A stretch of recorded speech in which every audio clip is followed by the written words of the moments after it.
Hello, everyone. Thanks for joining our second monthly meeting for the DBA Virtual User Group. Before I go further, just so you know, this meeting is being recorded with the consent from the speakers. So whatever you put in the chat, that will be recorded. And if you do not want it, either you do not type in the chat or you can exit the meeting right now. So we have a Twitter handle, our website. I'm sure all of you know about these things. That's why you signed up for this meeting. And sorry, if you have any suggestion to speak, you have a feedback or any suggestion for us, you can always send us an email at dba-vug@outlook.com. We do monitor that inbox and we'll respond to you.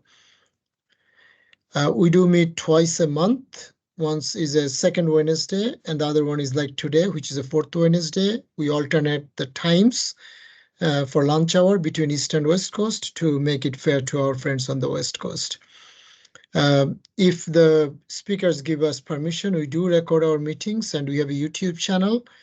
If you go to YouTube, search for DBA-VUG or go to this URL or scan the QR code, you will be able to get this recording, which will be uploaded, and our previous all the meetings and the future ones that we get permission from the speakers. These are some of the sessions that are scheduled that are coming up. We pretty much booked till end of the year. The most exciting part is starting in March till May. We are doing a 6-part series geared towards skills required to be a cloud DBA. So if you're working on premises, if you're new, or senior level, but you are thinking to go to cloud, this series will be very beneficial for you. So it's starting in March, it goes till end of May. We have 6 different speakers. We're talking about 6 different topics and the skills that you can acquire, you need, and what you can use, what you know today. What are the new things you need to know, and then you can start working in cloud. And there are some other speakers, also some Microsoft product teams. Some of the members will be coming towards this Q3 and Q4 and speak on different topics. These are some of the other community events. Some of these are a 1-day long event on Saturdays. They are free of cost. Some are paid, like SQL Beats is happening pretty soon. It's in London. There is a VS Live in Las Vegas, and then Past Data Community Summit has been announced, which will be in the November 4th. So take a look at those. If you go to sqlsaturday.com or datasaturdays.com, you can get more details. And we want to thank Warwick for taking his time. It's early morning in Australia. He's joining all the way from there to help us learn about GitHub Copilot. So I will keep quiet and stop sharing and hand over to Warwick. Just a few logistics. If you have questions, comments, I know you cannot unmute, put in the chat, and Warwick will answer those. We'll end the meeting sharp at the hour because it's a business hour, but if Warwick has time, he will entertain remaining questions or comments at the end. Warwick, take it over. Thank you, Harold. Let me know when you can see the slide deck. I can. Let me just bring that up so that I can see the chat window over here. Okay, well, thank you everybody for coming along to my session today at your user group or your virtual user group on GitHub Copilot in Azure Data Studio. If you do see me looking over to this side, it's because I've shifted the Teams view over onto another screen so that I can keep an eye on your questions in the chat window. So, come on, there we go. For those of you who don't know me, my name's Warwick. I'm a data platform MVP. Yes, I'm getting old, and I used to love going snowboarding, but over the last couple of years, I haven't had that opportunity. Now, the most important parts about this slide are, let me just highlight them, contact details, okay? Feel free to reach out to me about any questions you have about this session or anything in the data platform that you may have questions for. So what are we here to talk about? So here's the abstract for today's session. Now, I'm not going to go through that abstract. Hopefully you've had the opportunity to have a look at the abstract, and that's why you've joined us today for this session. But I do want to take you on a little bit of a journey to show you what the perfect partners could be with you using Azure Data Studio and GitHub Copilot to allow you to become even bigger rock stars in your workplace. So with that, let's go ahead and get started. So what are we going to be using? One, Azure Data Studio. Now, because we are data professionals, we are going to be using SQL Server, but we're going to be using some other tools as well. But why Azure Data Studio? Well, with the release of SQL Server 2017, where we got support on Linux, we needed some way to be able to manage and maintain that. Or if you happen to be one of those lucky people early on that worked in an environment that allowed you to bring your own device and you happen to work on a Mac, for example, it was difficult for you to be able to manage and maintain your environment because Management Studio only worked on a Windows environment. Azure Data Studio takes that even further, allowing us to be able to work on whatever platform we want. And the beauty of that is that we can pick and choose what we want to do based on our job roles. And we do that with extensions. Now, this session is no different with that. We're actually going to be looking at the GitHub Copilot extension. So what is GitHub Copilot? If we're wanting to know more information about it, we can go to this URL, and let me just paste that into the chat, hopefully. It's not going to let me from there. I'll do it later. But we can go to this URL to find out more information about GitHub Copilot. But what is it? Well, it's an AI-powered paired programmer that can assist you with code compilations, or code completions, I should say. Now, that might sound a little bit like IntelliSense. So for those of you who are used to working inside of Management Studio and you happen to be using Redgate's IntelliSense, they help you create your statements a whole lot quicker, okay? Because you can have things pre-keyed, and the same in Azure Data Studio. We've had that for a while where it assists us with our typing. But the code completions go even further. What GitHub Copilot also gives us is suggestions. What do we think it could be? But taking that even further, it gives us entire code snippets.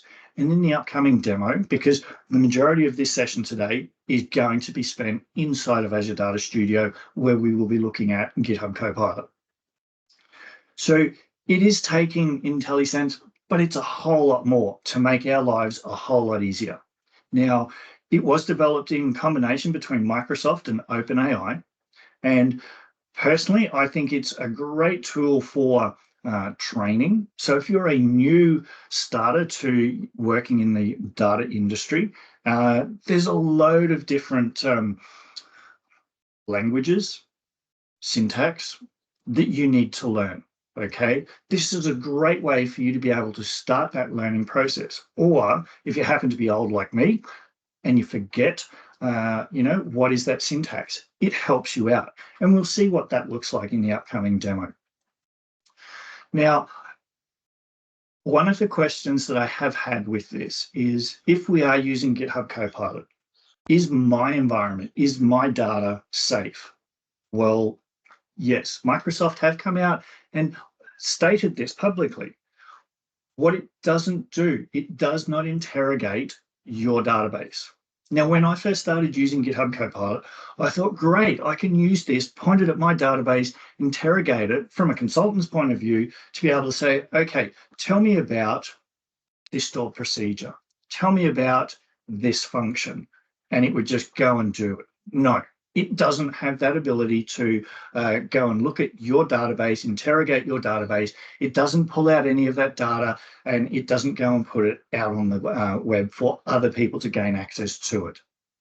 For you to be able to use GitHub Copilot, there are some things that you need to know. One, we need Azure Data Studio. but we do need to have a certain version of Azure Data Studio. If you're just starting to have a look at it and you're downloading Azure Data Studio as at right now, then you're able to use that with this extension without any problems at all. You do need to have an internet connection, and we'll see what that looks like when we hop into the demo. You will also need a GitHub Copilot account. Now, you may already have a GitHub account. A GitHub Copilot account is different, okay? So you need to sign up for that, and you've got a couple of options. You can start off with a 30-day free trial account to have a play with GitHub Copilot. You can then either choose to have a individual account, which will cost you about $10 a month, or if you want to pay up front, $100 for the year. Now, as an MVP, I actually get access to that, but before we even found out about that, I'd gone and paid for that, and so I'm actually paying the subscription up front. So that's how much I like GitHub Copilot. The third one is from a business point of view, okay? And this is $19 a month per user. So in today's session, given that we are data platform professionals, I'm going to focus on a couple of languages. And so those three languages that we're going to have a look at, given we are data platform professionals, T-SQL, because depending on what we do in our jobs, we're likely going to be spending a lot of time in T-SQL. You may or may not be using PowerShell. And for those of you who are a little bit more adventurous, well, more adventurous than me anyway, depending on what you're doing, you might also be using Python. Now, the beauty of all three of these languages, I can work in these all inside of Azure Data Studio without having to jump out to some other tool. So are you ready to have a look at how we can access all three of these and GitHub Copilot to find out more about what this can do to help you? So let's dive into the demo. Now, before we start, how many people, can I get some hands up, how many people are already using Azure Data Studio? I'll give you a little bit of time to, okay, so we've got a couple of people, get some more people, that's excellent. So for those of you who already are using Azure Data Studio, that's fantastic. So you're already aware of what it is. For those of you who aren't, now, as I mentioned, it's a tool that allows us to manage and maintain our data environments regardless of the platform that we're on. For you to be able to get it, it's nice and easy. Go to your browser of choice and type in Azure Data Studio download. The other thing you may or may not be aware, when you go and download the latest version of Management Studio, Azure Data Studio is included in that download. So once you've installed it, and the first time you start, you'll be greeted by the welcome screen that we can see up here.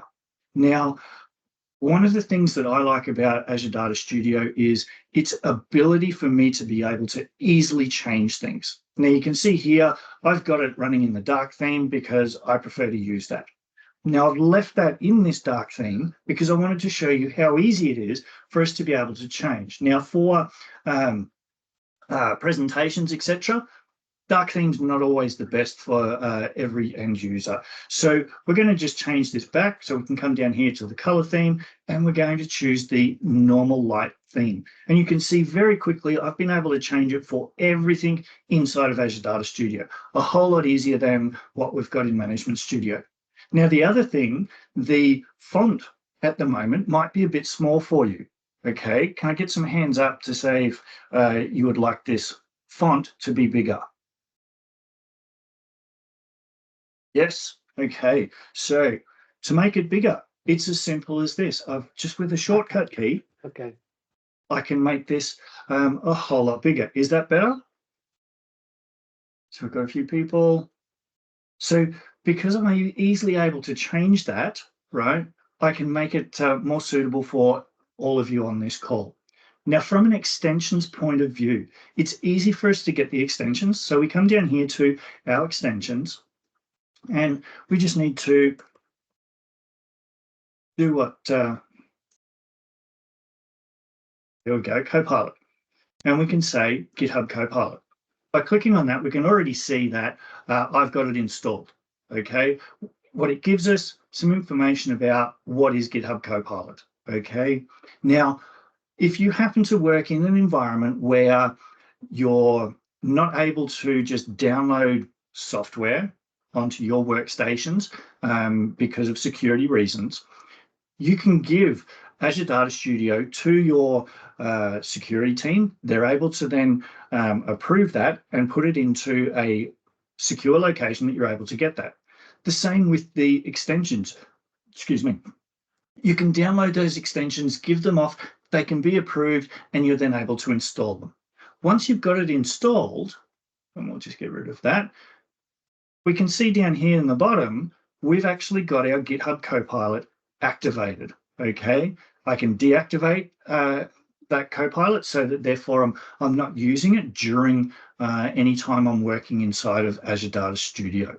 Now, what you will notice as we go through, when it starts to have a look at things, our GitHub Copilot will, he'll start to think about, well, am I doing something? And that's where he's going out and connecting to the big bad wide world of the internet, okay? If we don't have any internet connectivity and we've got GitHub Copilot connected, he will just sit here and spin, okay? So just a couple of things to remember from that. Now, for those of you who aren't familiar, one of the beauties of GitHub Copilot is, I shouldn't say GitHub Copilot, Azure Data Studio, is we've got the ability to create and work in notebooks. And so for our demo, because it works really, really well for demos, is having notebooks. And so I've got 3 notebooks open. Now, a notebook is just a way for us to be able to combine. We can combine text, as we can see up the top. We can combine images, and we're able to combine actual code. So we've got code blocks, and we'll start to work through those. So we can see here that I'm connected to SQL Server, and I'm connected to the Wide World Importers database on my local 2022 instance on my laptop. So no big deal. We mentioned about some of the prerequisites that we need. Version 1.44 or higher. I'm actually running at a higher one. So what are we at right now? 4.7. Okay, so it's been out a while. We need the extension. We've shown how we're able to get that, our GitHub Copilot account, and our internet connection. Now, with your GitHub Copilot account, the first time you install the extension, it will ask you to put in that Copilot account, okay, because you'll be asked to log in. It'll have a pop-up screen, and it'll take you out to the GitHub Copilot URL for you to be able to log into your account. It validates that and then associates that with your Azure Data Studio environment. Okay, once we've got that, we're good to go. Now, I mentioned that I think this is a really good tool for new starters to be able to learn things, or if you need a refresher, because we all know things change very, very frequently in our line of work. So there may be new features, depending on what version of SQL Server you're working in, that you may not know about. And we'll have a look at some of those throughout the demo. But we could learn new languages, which is why we'll have a look at PowerShell and Python. Now, throughout this, the big thing that I want to try and get you to take away from this session is not that we can write code, but to get you thinking about how can Azure Data Studio be used for you in your environment to make your life a whole lot easier, okay? So just because I've got something up on the screen doesn't mean that's the end of it. If you're thinking about what about this, okay? And if you've got any questions at all, put them in the chat, okay? Because if we make this as interactive as possible, then it's a better experience for you. So one of the first times that I delivered this session, we actually went into a lot of discussion, and we tried things because we said, oh, what about X, Y, and Z? Okay, and that's the beauty of this. I can just put them straight into the demo and we can see what those results look like. Okay, so don't be afraid. Okay, we won't worry about that. That's about the recording. Tab will take care of that. So don't be afraid to put your hand up to ask any questions. We've got those being monitored, and every now and again, I'll have a look over to the side. So what do we need? Well, to help us out, we need to have some form of commentary that is going to be used. Okay, so we can see here that I've started off and I've just made it nice and simple with using a block comment. Okay, you can use your inline comments, it doesn't matter. Now, for this to all work, as I mentioned, it doesn't go and interrogate our database. It goes out and it's looking at the billions and billions of lines of code, public lines of code that GitHub Copilot has been trained across. Okay, now because I am using the Wide World Importers database, some of the recommendations or suggestions you may have already seen because, you know, it's a great demo database.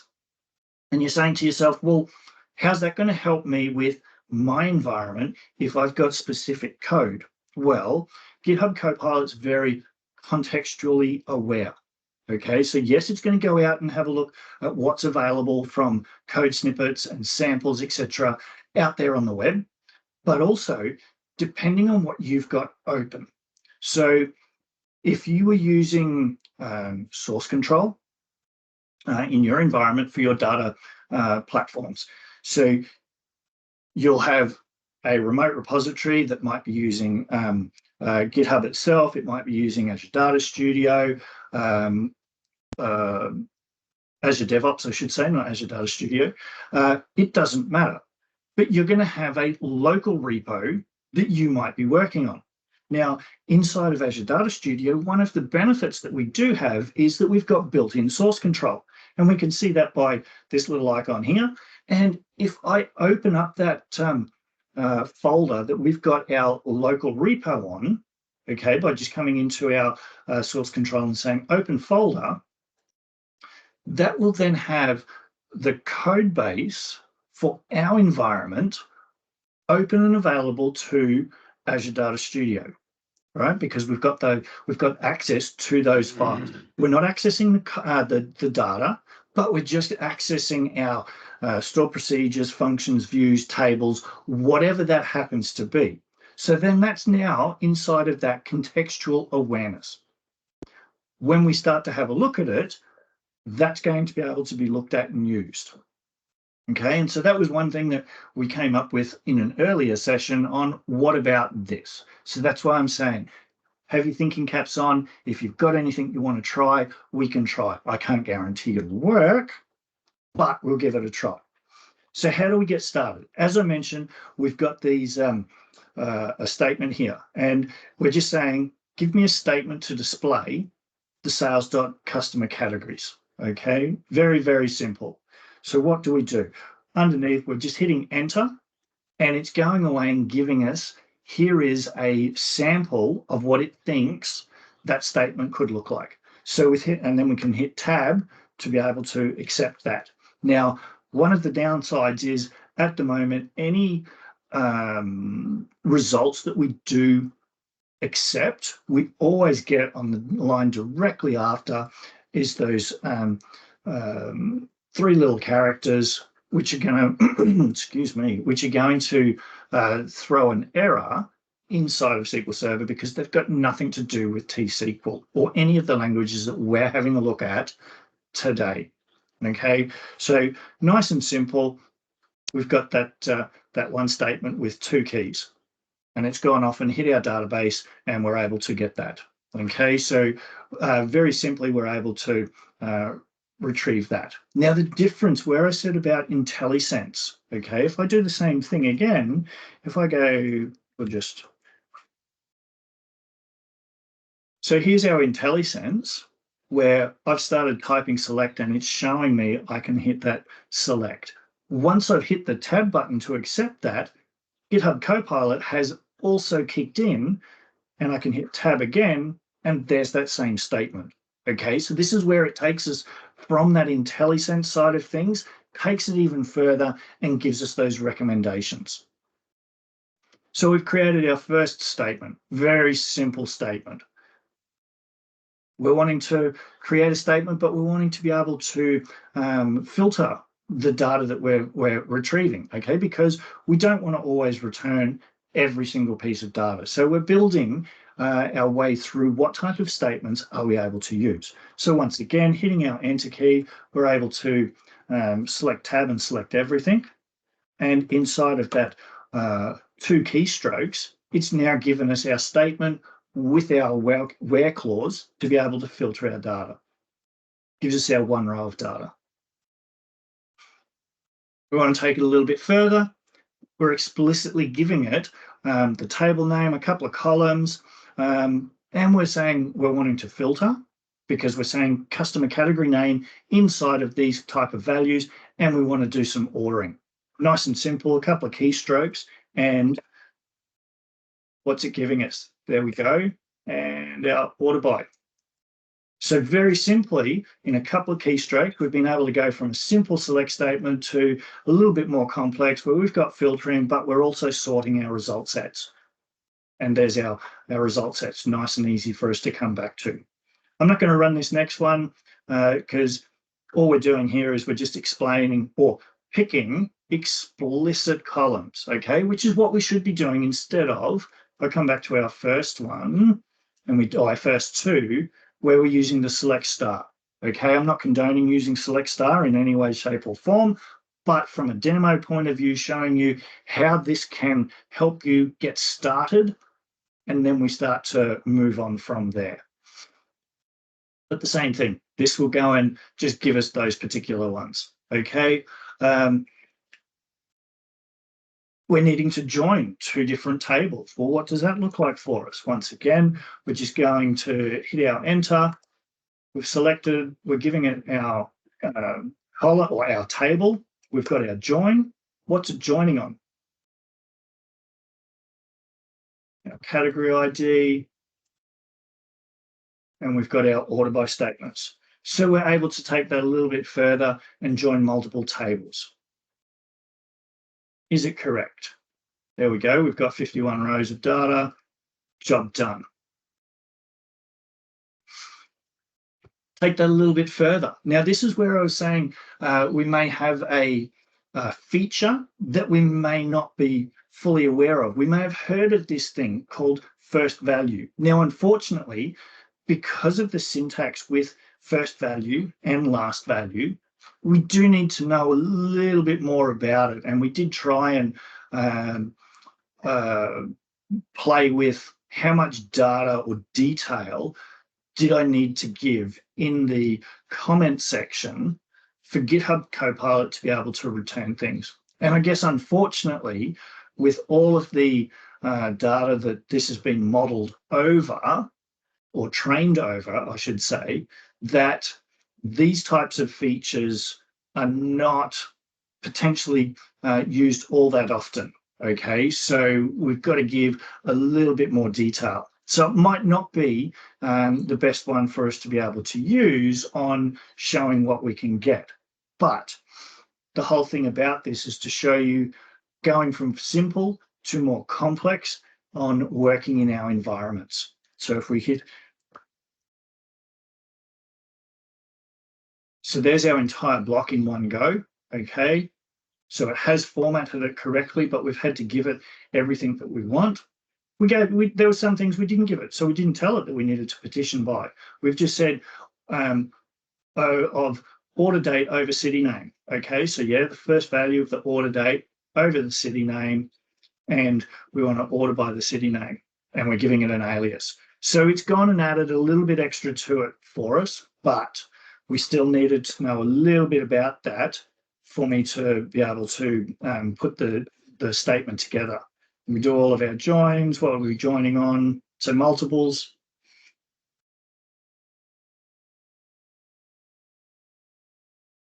And we get our 146 rows back with what that statement's returning to us. Now, window functions might be something that you're not used to using, okay? And how do you actually go about creating those? So a little bit different to the statement just before. I've gone and just said, give me a window function as row number.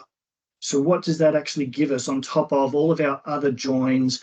And we're saying that, you know, what do we want? We want to so we want to do some aggregation of some form on those columns.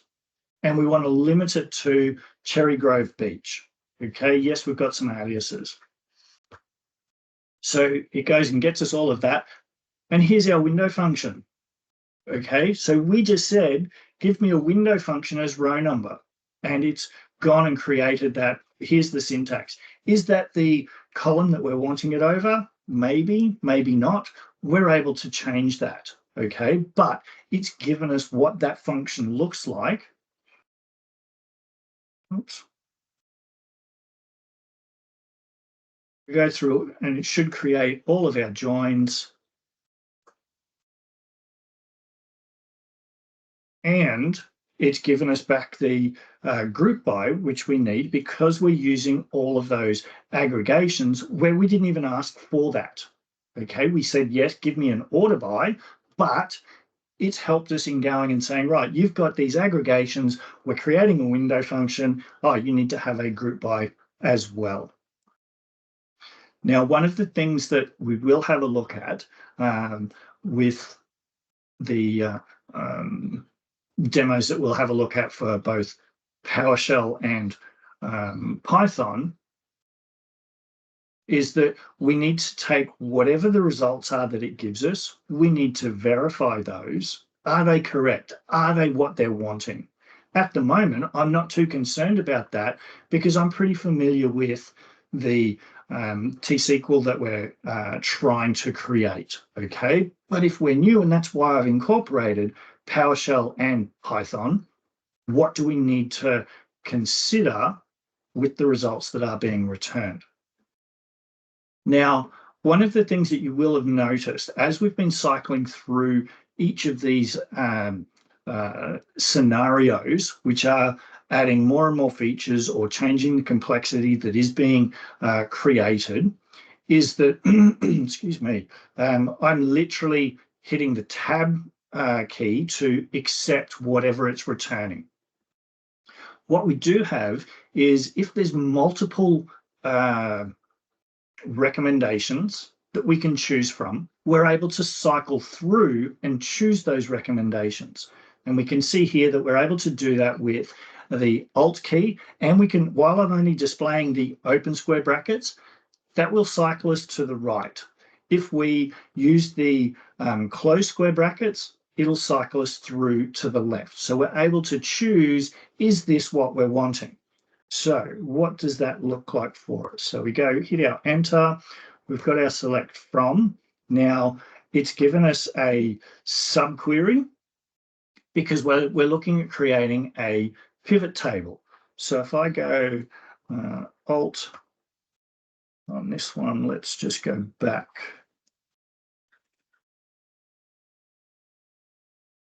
So on here, I haven't accepted anything and it started to give me some recommendations. So if I go Alt,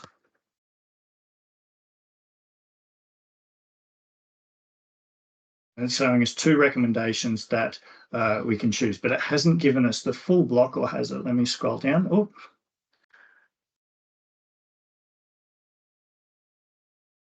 Okay.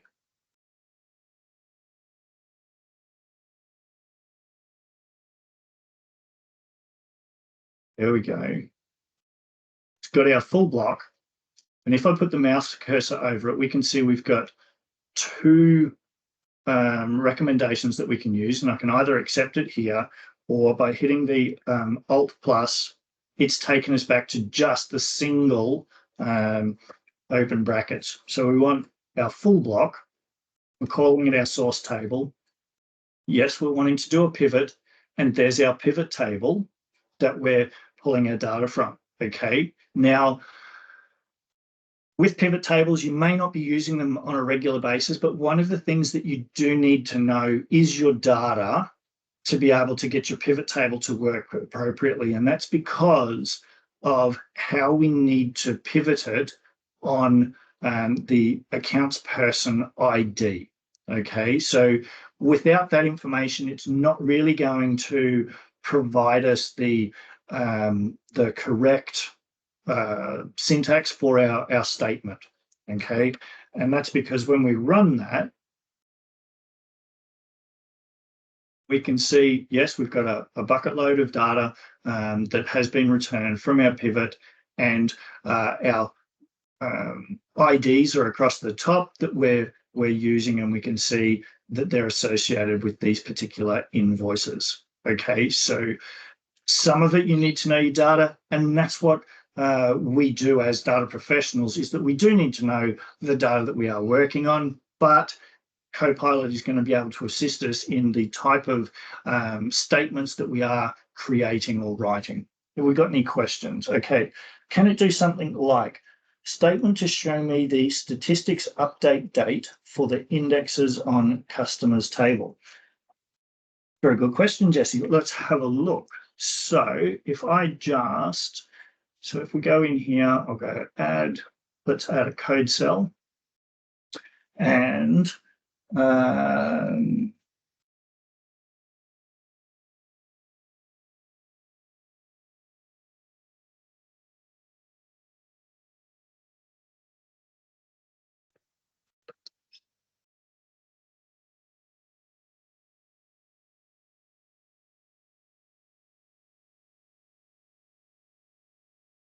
let's have a look, see what it comes back. Well, the PG stat users table is not one of ours.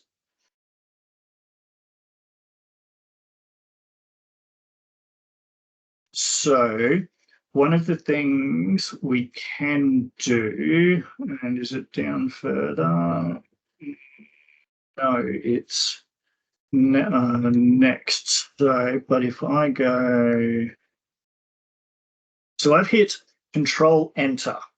Okay, we haven't seen this to date, and I wasn't going to be showing this until we moved over onto the PowerShell one. But for our statement, if I hit the Control Enter, it opens up the GitHub Copilot pane on the right-hand side and gives us a whole lot more options, as we can see here, 10 different solutions that we're able to choose from. So, column name, no, that's not going to be any good to us.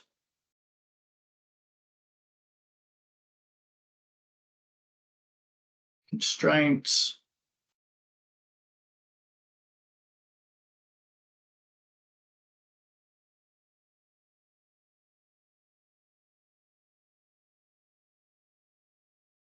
Okay, so it looks like,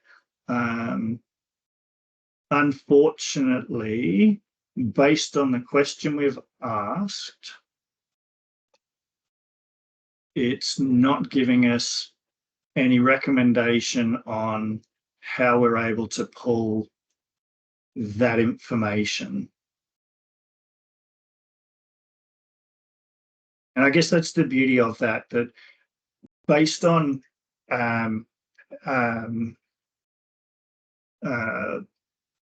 the type of information or the question that we ask is what it's going to interpret that.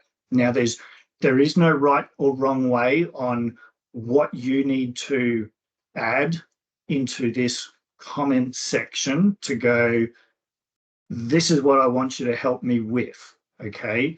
Because depending on where we're from, the language that we are used to working in. Now, language, I'm talking about the spoken language. So I work in English, okay? If you happen to be working in Spanish or French or German or Russian, for example, the way that you ask your questions is going to be slightly different to how I'm asking those questions in English, okay? And the type of words that you would have in those. So it is just a case of you playing with what you want to enter into that comment block for the question that you're asking, to try and go, is this giving me the correct answer that I'm looking for? Okay, so while thank you, Jesse, for putting that in, and we gave it a try, and unfortunately, I didn't get the result that you wanted. But as you said, yes, it started to look at those system tables. They just weren't the right system tables for us to get that answer. Okay, but that's fantastic. That's the type of thing that I was hoping that people would start to think about and go, well, how do I make this work? Okay. Now, I used to have this one in here, and for the last couple of sessions, for whatever reason, things have changed, and it's no longer creating the create table statement. And I was playing with it to try and get it to create it. So I'll skip that section, but it normally led into this next one where I'm saying I want to create a stored procedure to populate the table that I'd created in the previous cell, okay? And we can quickly and easily see that it's gone and created that whole statement for us, and it's throwing an error, okay, because it's saying, well, hey, these don't exist, because no, I haven't created that table, but we can see that it's allowed us to be able to go and create that stored procedure. So we've moved from being able to write a single statement to using some complex T-SQL statements to creating a stored procedure.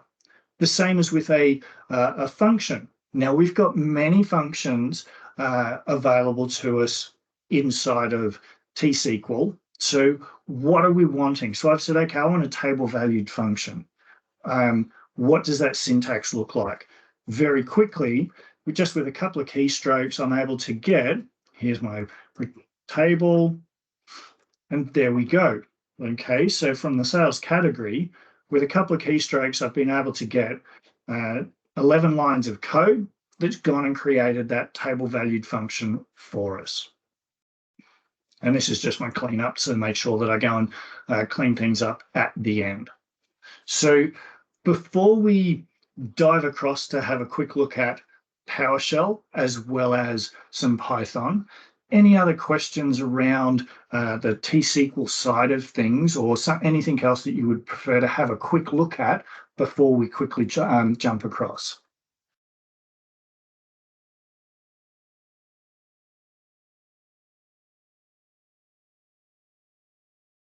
Okay, so let's have a look at from a PowerShell point of view. Now, if you're not already using PowerShell and you're wanting to start to learn PowerShell, Azure Data Studio, in conjunction with Copilot, can get you started, okay? So with, we can see here that I've got a PowerShell section, and that's because, once again, there's an extension, a PowerShell extension. And if I just open that up, what this will return and show, here is a massive list. So starting at A, and I'll just quickly scroll down. As you can see, there's loads of them. There is a bucket load of PowerShell commandlets available that you're able to then look and learn. And so we could say uninstall script, for example. Well, what is that? And here we go. We've got get help, so we can either go Control F1, or we can actually create that or insert that command into a code block that we're working on. Okay, so a great way for you to be able to start and learn what is it that I'm wanting to know about. So taking that further, so as you can see, we've jumped from one workbook notebook to another notebook, and the kernel, for quickly show, we've gone from in here, it knows this is a SQL kernel and we're running T-SQL code. We come across to our second notebook and we're running in PowerShell. So same thing, we have our code block, and we can see our code block is slightly different syntax because it's a different language. But I want to be able to say, okay, give me, how do I connect to my SQL Server instance from PowerShell? And I want to get a list of all of the databases, and I display all of those databases and give me a time of how long that took to execute, etc. So like I did before, if we go Control Enter, so we're showing that, it's going away and thinking, and we can see down here that our Copilot was thinking away, and it's come back with a number of solutions that we're able to then choose from. And so we can have a look at those. If I just expand this out so that we're able to see it a bit better. So what have we got? Well, we've got some parameters. We're wanting to connect to our local instance. There's our database. Okay, we want to get our start time. It's created a connection string for us using our parameters that we're set. Okay, we're going to use integrated security, go and create our connection, put it all together, open that connection. Okay, so we're then generating our command, and our command is going to be, okay, select name from sys databases, because we did ask for all of those databases. Execute that. So therefore, it's going to place that result set into a reader, loop through that, and we're going to output what that looks like, close our connections, get our end time, work out our duration, and display that. Okay, that's potentially going to give us exactly what we've asked for. Okay, as I scroll down, we can see some not so good recommendations on what it's provided, slightly different to how we're doing it. It's saying, okay, user invoke SQL command. That might be correct, it might not be, it might be what we're wanting to use. This is where I was saying a couple of minutes ago about, with the results that we are getting from here, we do need to verify those and not just accept this is the correct outcome or the correct result that we're needing to use. So if we take a copy of that one and just do a quick test, we can paste it over into here. I'll just give ourselves that little bit of extra real estate. And if I execute that tab, off we go. Did you work?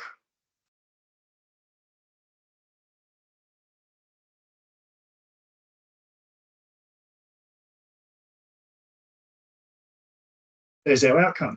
Okay, so it's given us a list of what our database is and what our duration was. So, okay, it did work.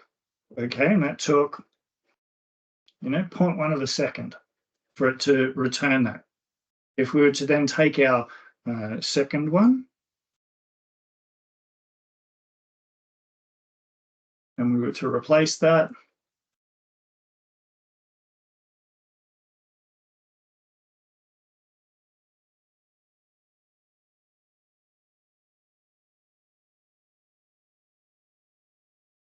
same thing, and it actually took less time for us to be able to do that, and it's less code, okay? But very quickly, we've been able to get some PowerShell code, put that in. I know it's a arbitrary thing because we're just connecting to a SQL instance inside of Azure Data Studio, and it's just returned that list, which we could easily get from inside of running a T-SQL statement. But this is just to show you how it can assist in learning about those PowerShell statements. Now, what have we got? Interrogate the DB, but we can explicitly extract some metadata as an extra step to help it and provide more context. Do you think that optional DB interrogation may be added at some point? Good question. So your statement about, yes, you can explicitly extract some metadata. So the DDL, that's where I was saying that if you've got that DDL in your source control and your local repository, and you open that local repository in here, then you've got that DDL code available for you that is contextual for you to be able to use, okay? Do I think that they're going to add the ability for you to say, point at my database and interrogate it. I think there could be a lot of legal minefields and challenges, etc. there.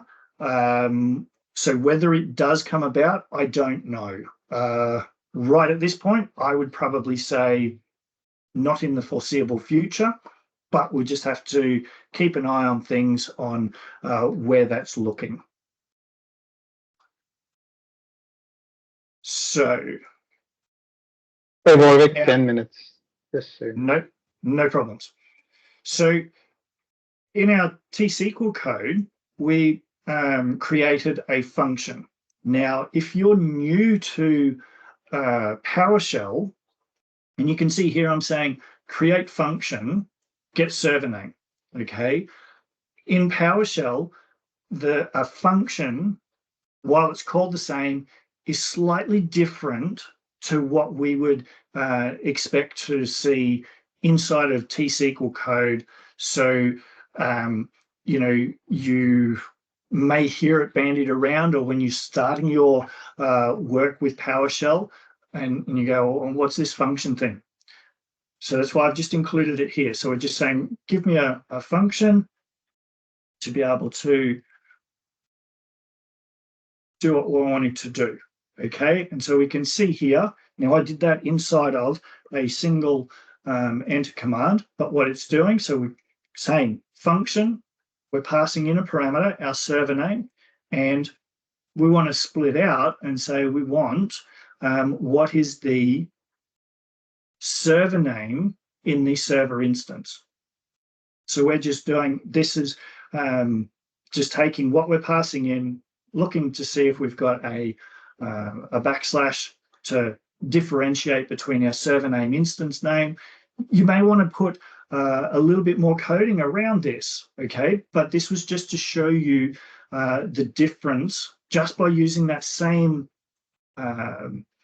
name function, and we've done it differently between T-SQL and PowerShell. Now, just to finish off, Python. Now, there may be people in here that have a whole lot more Python experience than me, and that's completely fine. My extent with Python is purely putting this demo together to be able to show, well, can GitHub Copilot help me learn? Inside of Azure Data Studio, we've got the ability to run Python. So we can see here our kernel has changed. We're running Python. Some of the things that we do need to know about, we need to have a couple of packages in place, our PyODBC and our pandas. If they're not in place, we can come up here and we're able to just manage what's in place in our environment. And if we needed to go and add something new, we can, or if we scroll down, there's our pandas and there's our PyODBC. So we're already in place. We're good to go on being able to do that. So same thing, create a connection string to connect to our SQL database and return a list of data from our sales.customer categories, which we already created that same thing in T-SQL. Got anything more for me?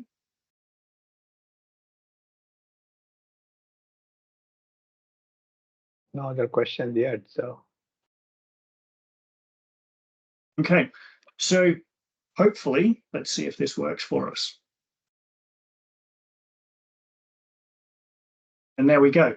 So without knowing a whole lot about Python, I've been able to create a statement that goes and connects to my local instance of SQL Server and pull back details around the sales.customer categories, and there's our results.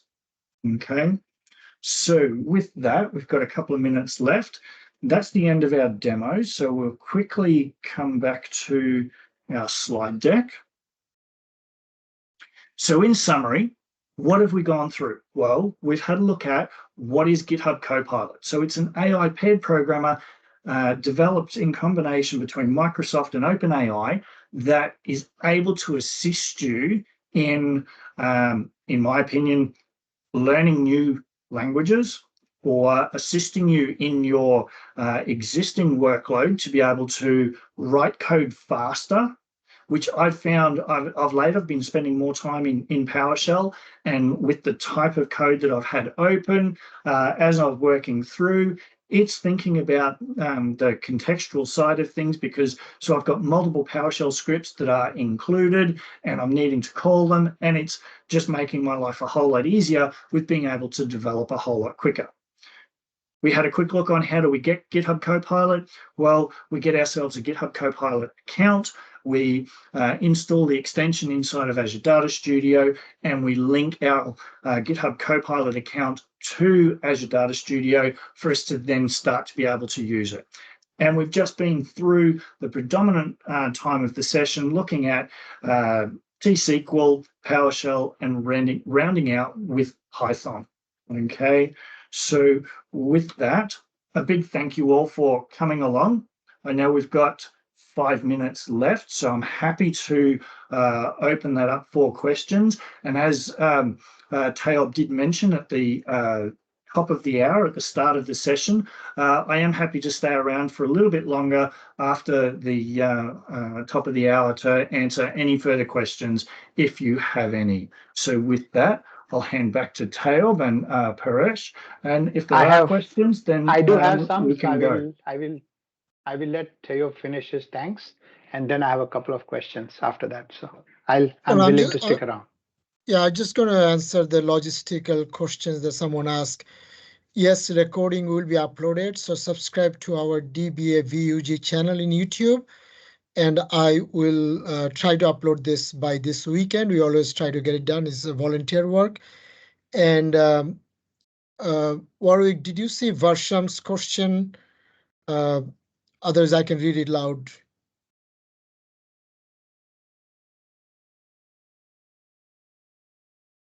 Are you meaning the one around the optional interrogation, Tayob?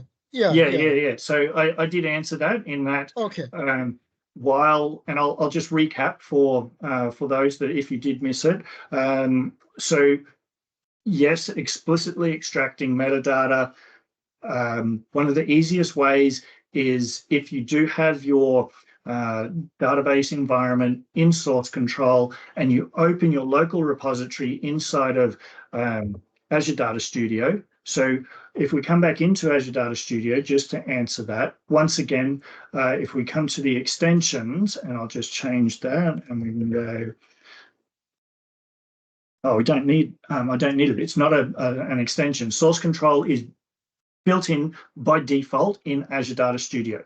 But what we are able to do is that, so yes, you're able to easily clone your remote repo locally, or if you've already done that, we're able to then say open, navigate to that location, select folder, and that will open that that local repo for you. And so that repo will probably be broken down into a folder structure. You know, you may do it by schema object, for example, okay?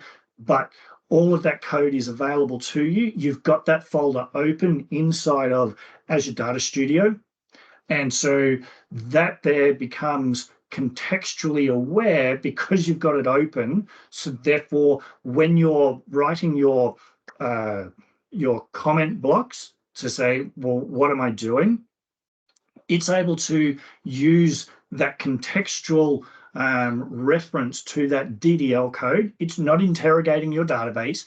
It's a file, okay, because that's where you've got that DDL located. Okay, so that makes that a whole lot easier. The second part about the optional DB interrogation, I don't think that will happen in the near future. I'm not saying it might happen in the distant future. That's something that's well outside of my purview of, well, will that happen or not happen? So. Yeah, just a comment, if I may add, Warwick, if you allow me. So I have Sure. seen, I don't remember, if, who was showing this to us. If you do not have any source control, say if you're trying to work with 2 or 3 tables, if you open another file within the Azure Data Studio and just script out the object definition, the Copilot was able to interrogate those to get the right column name. I have seen that, and I've tried this. That works. Just a comment. Otherwise, I let Paresh ask question, but thank you very much. I actually noticed your prompts are a lot more disciplined and a lot detailed than me. That's why your output is better. So, that's another comment that I always make. The better your output, your prompts are, the better you're going to get good. So you are very organized compared to me. So that's Well, something that I learned from your demo today, that I need to get better in my comments. so that took me a little bit of time, Teo, because when you're as you would understand, when you're starting to put together a demonstration for people to be able to see, when I first started playing with that, like you just said, the detail that I put in was very limited, and therefore the results I was getting was also limited and a little bit frustrating, going, why is this not working? Okay, so that's that learning curve that I had to go through on understanding, well, how much detail do I need to put in to get the level of assistance that I want? And from that, I have had comments about, on the flip side, oh, but that's a lot of detail that you're putting in to be able to get this. Like, why don't you just write the code? Well, you might not know that code. And I guess the beauty of that is there are business people that work closely with technical people. I'm assuming the majority of people on this call are technical people, but there's business people who work very closely with technical people who do not know the ins and outs of the technical language, but they know the data very, very well. And so they could use this because they can write in plain English. I'm going to use it because that's my natural language. But inside of Azure Data Studio, in that comment block, they could type plain English to assist them with, well, I want this statement to pull this data. I know what data I'm pulling, but I don't know how to write that. So they're going to probably write a whole lot more detail than you and I would. Does that make sense? And conversely, changing that to whatever your natural language is that you work in. Okay. Absolutely. So yeah, Paresh, go ahead. Thank you again. If I don't speak again, but I'll let, if Warwick has time, if others have question, put in the chat, and then Warwick will, is kind enough to answer those. So it was great. I mean, I learned a lot, to be honest with you, and thank you again. Oh, you're on mute, Paresh. Now I'm not. Okay. Yeah, there so we go. Thanks to Teo, man. So what happened was that I was absolutely not interested in this topic. And then as it went along, I'm like, geez, why am I not doing this shit? Right. So what I did was that I opened up my Azure Data Studio and installed the Copilot. And then it gave me a prompt to kind of register and put in a token. And before I did that, it got out of that window and I never got that window to put that token again. And I don't know how to, one of the things that I missed earlier part was that how do I actually tell it to use the Copilot? So couple of things. If you want, I can share my screen. Yeah, so I think guess, I know, I'll let Warwick answer first, but I think you haven't registered for the Copilot. Like Warwick gave you a couple of options: free for 30 days, student version, or if you have it from your company. And if you use the same account, it will automatically find it. But I'll let Warwick, help you I out. see. Okay. yeah, so the first thing that you need to do is, as I mentioned, you may already have a GitHub account, okay, which is more for your source control, but you need to sign up and register for a GitHub Copilot account, which is different. Okay, so okay. you would need to, in your browser of choice, if you just put in there GitHub Copilot sign up, then it will take you to there and you'll be able to then choose what type of account you want. Okay, you could try for free for 30 days. Okay. Or you can then choose to, I want to pay for an individual account or a business account. Once you've got that account, then I got this. Okay, so that looks like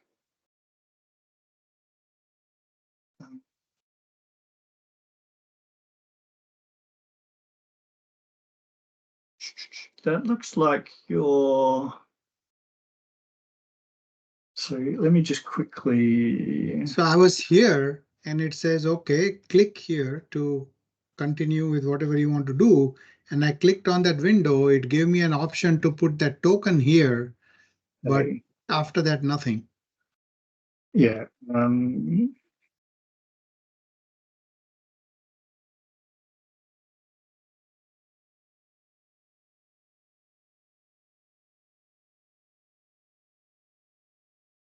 I just want to make sure if do others have any question? If you have it, put in the chat, and or we can decide, maybe answer those quickly and then help out Paresh. I want to respect that people have to go back to work. You might have meetings and stuff. So, and if you do not have a question, okay, Howard said try and install the extension, then install again. Okay. If you do not have a question, thank you very much. I'll stop the recording here. I'll put it up, and then if Warwick send me the notebooks, I'll put it in our SharePoint, and I can send you the link if you're interested. And thank you again, and keep signing for the future meetings. I'll stop recording, and then if you have a question, you can still put it here. Otherwise, thank you again.